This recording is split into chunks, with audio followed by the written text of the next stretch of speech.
दोस्तों, आज की कहानी है सीख जो जीवन बदल दे। चलो शुरू करते हैं। एक राजा था जिनका नाम रामधन था। उनके जीवन में सभी सुख थे। राज्य का काम काज भी ऐशो आराम से चल रहे थे। राजा के नैतिक गुणों के कारण प्रजा भी बहुत प्रसन्न थी, और जिस राज्य में प्रजा खुश रहती है वहाँ की आर्थिक व्यवस्था भी दुरुस्त होती है। इस प्रकार हर क्षेत्र में राज्य का प्रवाह अच्छा था। इतने सुखों के बाद भी राजा दुखी था, क्योंकि उसकी कोई संतान नहीं थी। यह गम राजा को अंदर ही अंदर सताता रहता था। प्रजा को भी इस बात का बहुत दुख था। वर्षों के बाद राजा की यह मुराद पूरी हुई और उसे एक पुत्र की प्राप्ति हुई। पूरे नगर में कई दिनों तक जश्न मनाया गया। नागरिकों को राज्य महल में दावत दी गई। राजा की इस खुशी में प्रजा झूम रही थी। समय बीतता जा रहा था। राजकुमार का नाम नंदन सिंह रखा गया। पूजा पाठ एवं इंतजार के बाद राजा को संतान प्राप्त हुई थी, इसलिए उसे बड़े लाड प्यार से रखा जाता था। लेकिन अधिक लाड प्यार अच्छी नहीं होती। अधिक लाड ने नंदन सिंह को बहुत बिगाड़ दिया था। बचपन में तो नंदन की सभी बातें दिल को लुभाती थी, पर बड़े होते होते यही बातें बतंगी लगने लगी हैं। नंदन बहुत ज़्यादा जिद्दी हो गया था। उसके मन में अहंकार आ गया था। वो चाहता था कि प्रजा सदैव उसकी जय जयकार करें, उसकी प्रशंसा करें। उसकी बात न सुनने पर वो कोहराम मचा देता था। बेचारे सैनिकों को तो वो पैरों की जूती ही समझता था। आए दिन उसका प्रकोप प्रजा पर उतरने लगा था। वो खुद को भगवान के समान पूजना देखना चाहता था। आयु तो बहुत कम थी, लेकिन अहम कई गुना बढ़ चुका था। नंदन के इस व्यवहार से सभी बहुत दुखी थे। प्रजा आए दिन दरबार में नंदन की शिकायत लेकर आती थी, जिसके कारण राजा का सिर लज्जा से झुक जाता था।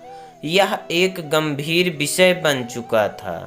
एक दिन राजा ने सभी खास दरबारियों एवं मंत्रियों की सभा बुलवाई और उनसे अपने दिल की बात कही कि वे राजकुमार के इस व्यवहार से अत्यंत दुखी हैं। राजकुमार इस राज्य का भविष्य हैं। अगर उनका व्यवहार यही रहा तो राज्य की खुशहाली चंद दिनों में ही जाती रहेगी। दरबारी राजा को सत्यावना देते हैं और कहते हैं कि आप हिम्मत रखें, वरना प्रजा निसहाय हो जाएगी। मंत्री ने सुझाव दिया कि राजकुमार को एक उचित मार्गदर्शन एवं सामान्य जीवन के अनुभव की जरूरत है। आप उन्हें गुरु राधा गुप्त के आश्रम भेज दीजिए।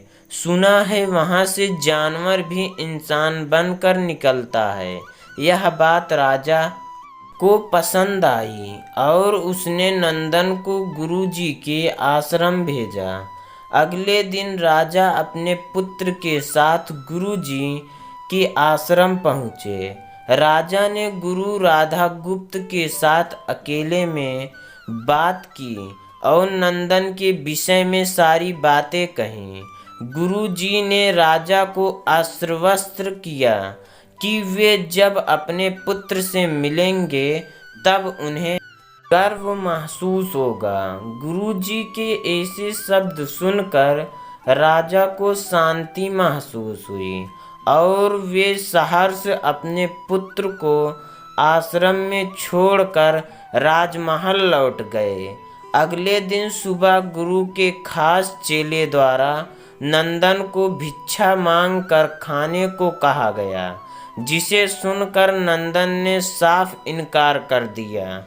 चेले ने उसे कह दिया कि अगर पेट भरना है तो भिक्षा मांगनी होगी और भिक्षा का समय शाम तक ही है, अन्यथा भूखा रहना पड़ेगा।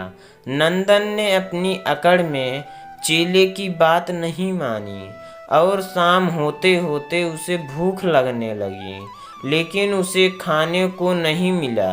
दूसरे दिन उसने भिक्षा मांगना शुरू किया। शुरुआत में उसके बोल के कारण उसे कोई भिक्षा नहीं देता था, लेकिन गुरुकुल में सभी के साथ बैठने पर उसे आधा पेट भोजन मिल जाता था।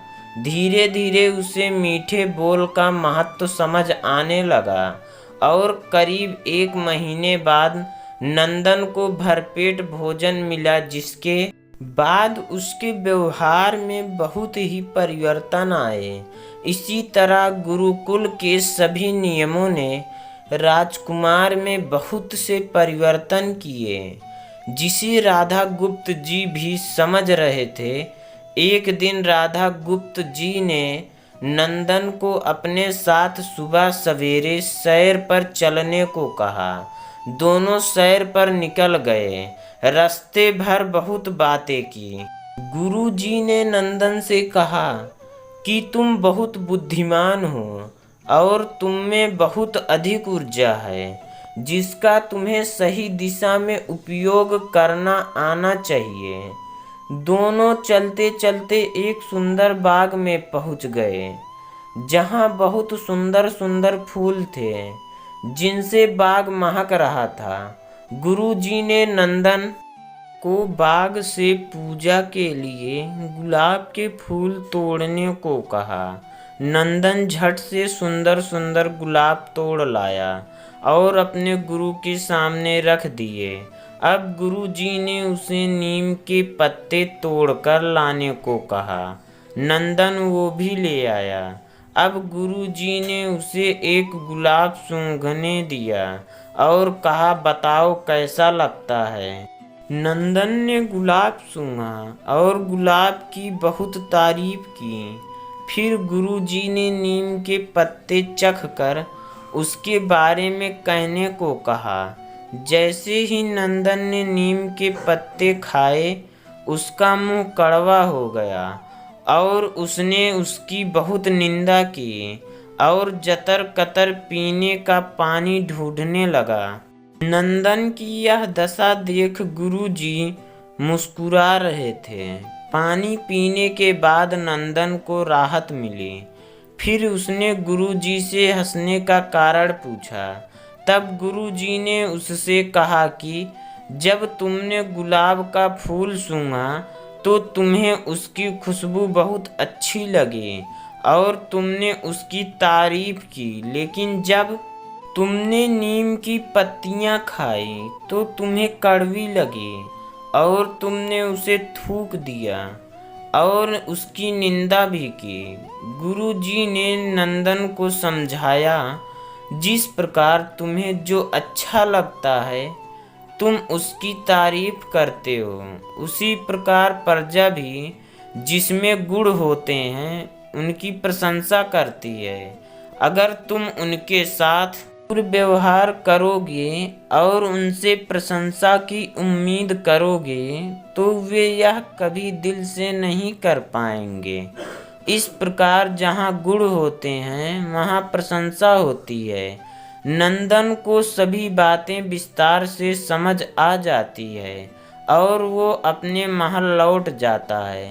नंदन में बहुत परिवर्तन आता है और वो बाद में एक सफल राजा बनता है।